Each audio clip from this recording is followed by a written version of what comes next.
Assalamu alaikum wa rahmatullahi wa barakatuh. Germany is being systematically degraded and subjugated by the owners and controllers of global financialized capital. Now, I've been talking about this for quite some time. I was talking about this since at least the start of the war in Ukraine, if not before.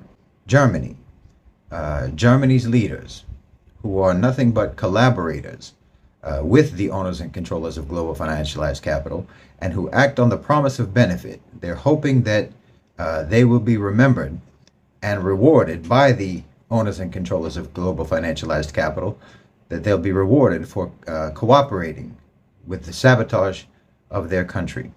Now, these leaders have placed their country, have placed Germany, have placed their economy into a trap that tightens the more you struggle, until it finally chokes you to death. None of the reasons that these leaders have presented to their public as justifications for why they're doing this to Germany, none of these reasons have any substance. Whether it's because they say it's necessary, a necessary sacrifice to weaken Russia, or a necessary sacrifice for the sake of the environment and to, combat climate change, or anything like that. Whatever else they want to say as a sales pitch, none of this has any substance, and none of this has anything to do with what's really going on and with why this is happening. They say that they want to stop their dependence on Russia for energy, but they've closed all of their nuclear power plants, and they've just shifted their energy dependence to more expensive sources like the US and the Khalij. They say that they want to avoid or to eliminate carbon emissions and to promote green energy. But they are importing the dirtiest form of energy that there is, coal, to compensate for the shortages that they themselves are causing for themselves. And of course, these shortages and these increases in energy costs are wreaking catastrophic consequences on businesses in Germany, on the cost of living and the quality of life, and they're suffocating the economy. Manufacturing has been plummeting in Germany month on month for over a year now. Bankruptcies are skyrocketing. Business closures, especially for small and medium-sized businesses, are hitting record numbers. They are importing coal from Colombia, where miners are treated like animals, as disposable human beings, getting sick, getting injured, dying for the sake of Germany, or rather, for the sake of the owners and controllers of global financialized capital and their profiteering from the sabotage of Germany, from the subjugation of Germany. And take note of the fact that Germany is in the process of tearing down one of their biggest wind farms, because they say that there's coal underneath that land, and they want to start mining that coal instead of relying on windmills for their energy. Now, think about that. That's going to mean that German coal miners are going to learn what it feels like to be Colombian. Because anytime the owners and controllers of global financialized capital onshore labor that they have been offshoring, when they bring back to their own countries services and labor that they have been outsourcing, they don't want to see costs increase for them. They don't want to see labor costs increase. They don't want to see a decrease in productivity. That's going to mean that they want that German mine to replicate the conditions of mines in Colombia. Trust me, in 10 years, there won't even be a Green Party in Germany. Environmental concerns won't even be mentioned in public discourse in Germany, because all this talk about the environment, all this talk about climate change, that's particularly hyperbolic in Germany, that only exists for the purposes of justifying this program of destabilization, this program of deindustrialization, this program of subjugation.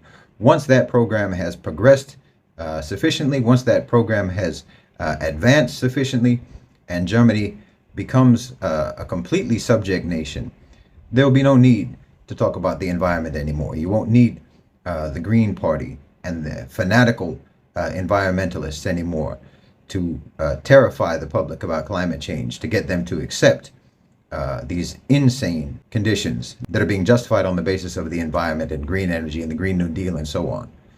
Once that program has been implemented and enforced to a sufficient degree, you won't need those justifications anymore, and they'll go away, and they'll come up with something else. They want to degrade Germany. They want to deindustrialize Germany. They want to humiliate Germany.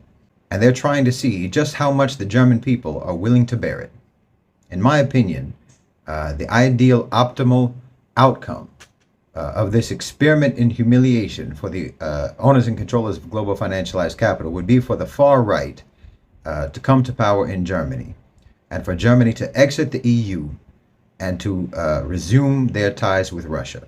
Then they'll be able to treat Germany as an open enemy with aggressive hostility, and potentially they could even go to war again.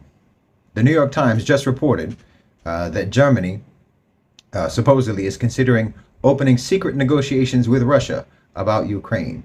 Now, whether this is true or not, the New York Times wants you to think it is true. They want you to believe that.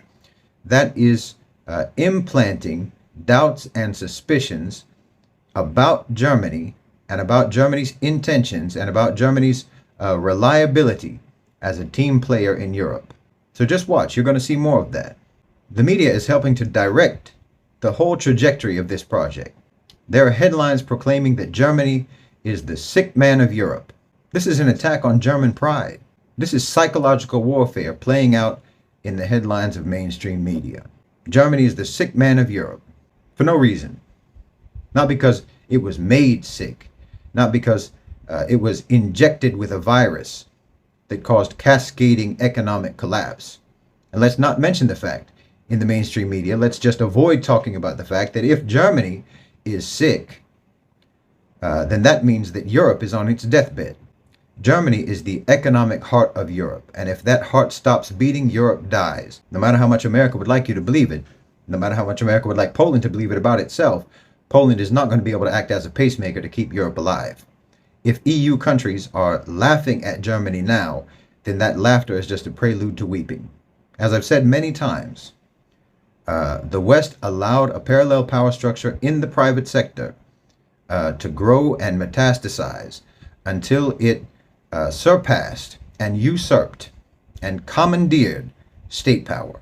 And this private sector power structure is not loyal to any nation. The owners and controllers of global financialized capital are their own nation, and only the national interests of this nation matter. It's a floating empire, unfixed to any geographic borders. And they view everyone as disposable serfs and slaves, whether they live in the global north or in the global south. And they will happily cannibalize their own populations without the slightest hesitation, and that's what they're doing. You know, in some parts of Europe, in the old days, they used to actually throw old people off cliffs if they became too feeble, if they became too weak to contribute. They would throw them off of a cliff if they felt that they had become a burden or that they had become obsolete in some way. Well, that's essentially what they're doing now. They're throwing you off a cliff. Workers, small businesses, the lower class, the middle class, they're throwing you off a cliff because you have no function for them anymore. I'm telling you, there's cultural and civilizational continuity in what's happening. There's continuity in this brutal disregard for what are deemed by them to be superfluous populations. You did not maintain replacement levels, replacement rates for the workers and the consumers that are needed by the owners and controllers of global financialized capital, and so you are now disqualified from the right to a decent life. That's why I keep saying that the West never evolved. They never civilized. They're just as cruel and as ruthless as they were 2,000 years ago. They're just as barbaric. They just became more sophisticated about being primitive. Jazakumullahu khairan wa assalamu alaikum.